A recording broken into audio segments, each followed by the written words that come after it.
Ladies and gentlemen, many thanks for organizing this conference. It is very timely, not insofar that we wouldn't have had discussed circular economy so far, but that there are new elements. And my previous speakers have touched upon that. And I will come back to this a bit later in my presentation.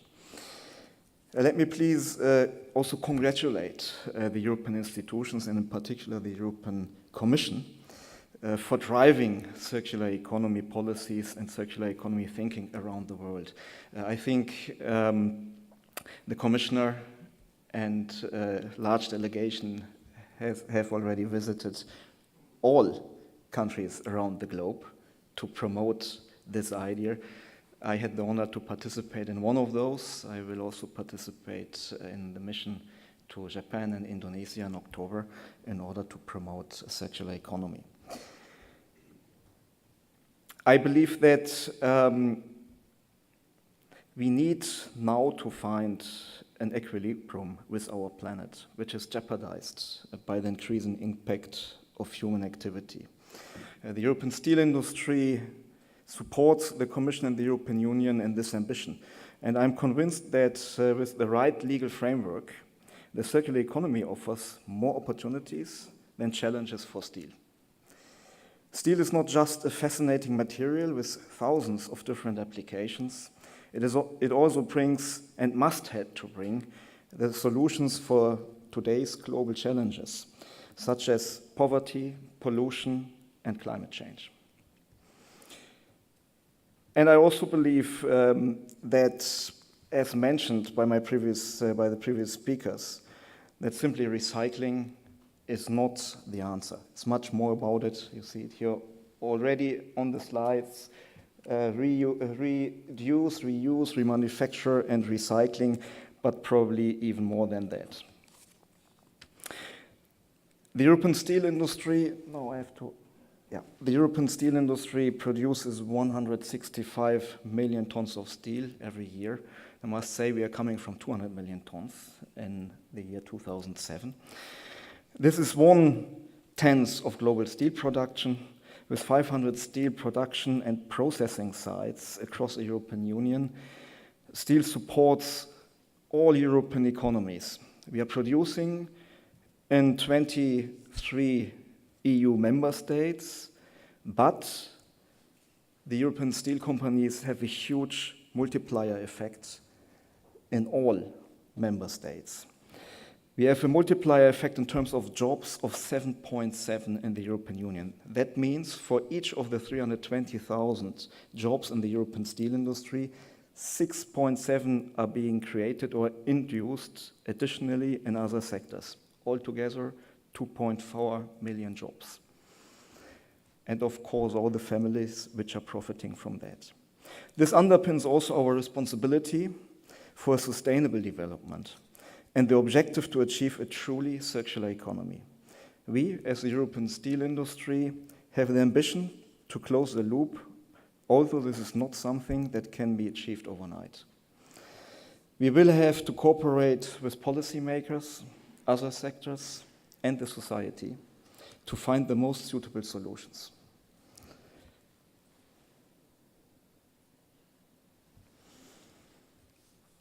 Of course, circular economy is a challenge for both citizens and businesses, but it offers, as mentioned, opportunities for steel. As steel is a permanent material, once produced, it can be recycled over and over again without losing its properties. 97% of the input materials will become either steel or useful byproducts. Today, or in the future, only 3% of the output should be considered waste, or less if possible. Over 90% of steel scrap collected in the European Union is today recycled. And when it comes to our facilities, almost 100% of steel scrap is recycled. So this is already a significant achievement. But of course, we are also reducing the amount of steel which we produce. look at the use of steel in the automotive industry, where we try with lightweight vehicles to reduce the environmental impact of the transport sector.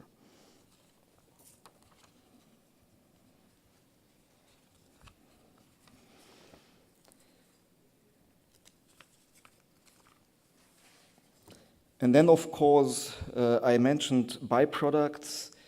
There's a huge already achievement in terms of synergies and symbiosis with other sectors. We are using our process gases to produce heat and electricity. We use it in our own production processes, and we use it in other sectors. Our ferrous slags, for example, are used for the cement production or for fertilizers in the agriculture sector.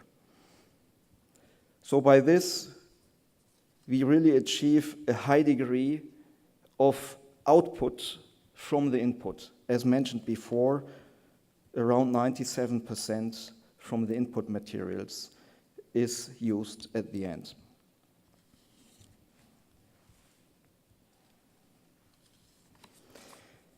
So if we say steel is circular, or let's say almost circular, because the material properties are fit for circular economy, the recycling value chain is already well functioning, but of course needs to be improved. Steel properties and versatility incentivizes innovation and product design. But there's still also a lot of to do. And the steel sector yet is not entirely circular. So I'm talking about steel as a product and steel as an industry. So the steel sector should work as a system. We need much more to look into how we can even better use our materials, together with other sectors, industrial symbiosis. All material streams, solid, liquid, gases, have a value and can be more used for the sustainable development.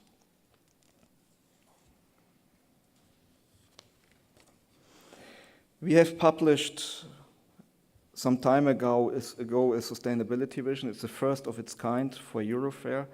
We are working on a next edition, and we want to make the entire production completely circular. We want to make use of all scrap material arising locally. So not only 94 or globally speaking, as Edwin Basson mentioned, 84% of steel scrap. We want to achieve close to 100%. We want to cooperate along the value chain for quality improvements and extend the interaction range downstream for setting up other potential business models, such as, for example, post-selling, taking back, tracing products, and so forth. But I want to focus on one specific issue, because this has also been mentioned by Mr. Potočnik and Mr. Cunha.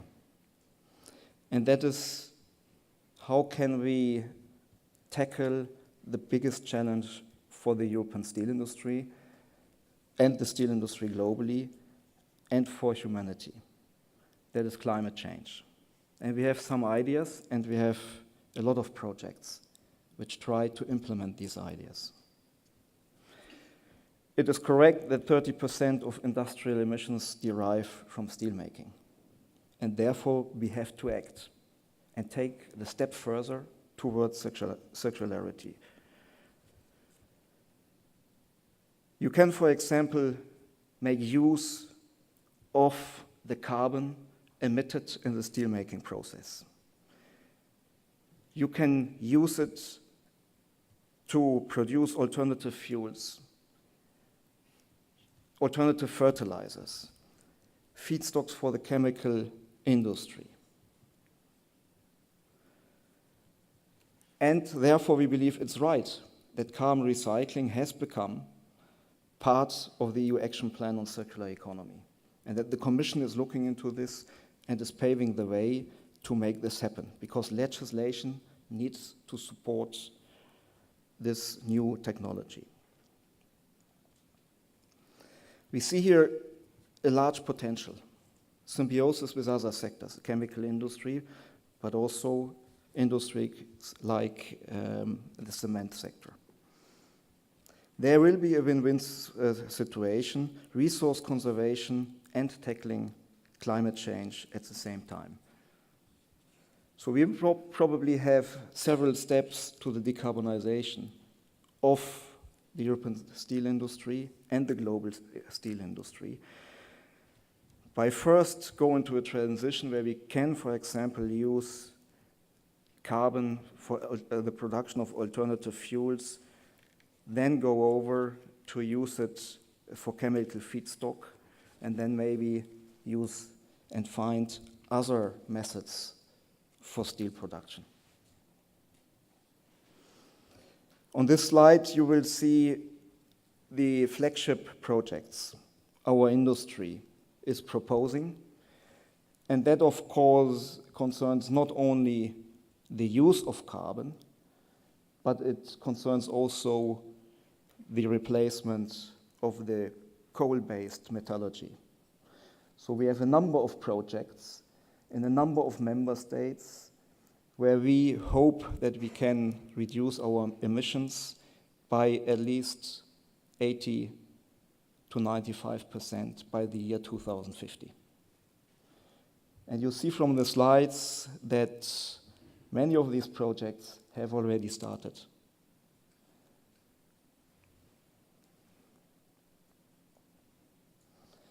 So we have two pathways. The one which I mentioned before, that is the smart use of carbon, smart carbon use, where we use the carbon to produce something useful and substitute primary resources.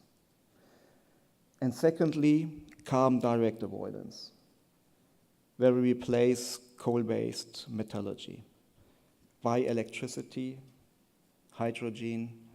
This will probably be, in the first steps, a combination with conventional fuels, such as natural gas, for example. So we plan to have projects which, at large scale, can demonstrate by 2022 that a reduction of 80% is possible. So we plan to roll out then, once these technologies prove to be viable, as of 2022, 2026, 2031, and 2036, depending on the maturity of the technology. But of course, this only works if the legal framework is in place. So what we will need is that these products are competitive in the market. If, for example, hydrogen will have a price as it has today, hydrogen-based steel production will have no place in the market. So policymakers need to think how to promote these technologies. And they have to start thinking about this today. The emissions trading scheme is not sufficient to do that. It is reducing the emissions, but it does not keep new products competitive per se. So this has to be taken up very soon by the EU institutions, because otherwise, even in the process towards industrial scale demonstrators, we will get stuck, because even those demonstrators at one point need to be able to produce for the market.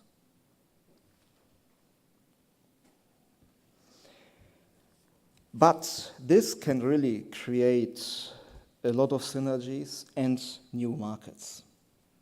With these projects, we can create or help creating markets for carbon neutral steel, for a hydrogen infrastructure, First locally, because when we are talking about steel, then you are talking big. One steel plant running on hydrogen will already create a local market from which also SMEs and other businesses can profit. We can help creating markets for carbon feedstocks for the chemical industry, secondary fuels, byproducts, but also carbon capture and storage, because some of the technologies may, at least in a transition period, only achieve the emission reduction targets with carbon capture, with storage of carbon. And these projects will lead to new skills, new jobs for the society. For this, we believe that Horizon Europe, and Mr. Cunha mentioned it, is a very important tool. We have very much welcomed this file, the draft regulation, and we believe that it should be used to promote these kind of projects, not one by one, but as a huge European partnership for steel within a mission for a carbon neutral European industry.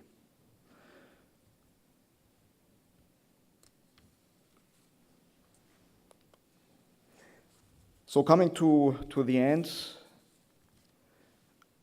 I would like to give some messages for policymakers and the legislature. We believe that it is very important to develop life cycle thinking, life cycle approach, also for legislation. The Commission has started with that, but I believe we need to speed up this process. When we are, for example, talking about vehicles tailpipe legislation, we believe this is not addressing sufficiently the circularity. It's only looking into one part of the lifetime of a vehicle. So there is something before and something afterwards. And that has to be addressed via life cycle assessment. We believe that industrial symbiosis needs to be stimulated. Byproducts need to be promoted. There are a lot of hurdles still on national level, also on European level, but also on national level, where member states implement legislation related to byproducts differently. We can do more to have the full input into steel production also as a 100% output at the end. And we need to shape a level playing field for sustainable materials and products. And that's in particular important for industries that compete on a global level. The European market imports 30 million tons of steel a year. If the European steel industry implements low-carbon projects or alternatively has to pay the carbon price, both will lead to higher costs for our industry, which our competitors, the imports, do not have. And our competitors on global markets do also not have these costs. So we are not against the emissions trading scheme, but we need to find a solution. Of course, a global emissions trading scheme would be the solution, but we all know that in the near future this will not happen. So we need intermediary steps for that to support new ideas and innovation. Business needs to have a perspective to be profitable. That's very, very important. And the European Union will only find followers if we can demonstrate that it's possible that businesses stay profitable. Thank you very much for your attention.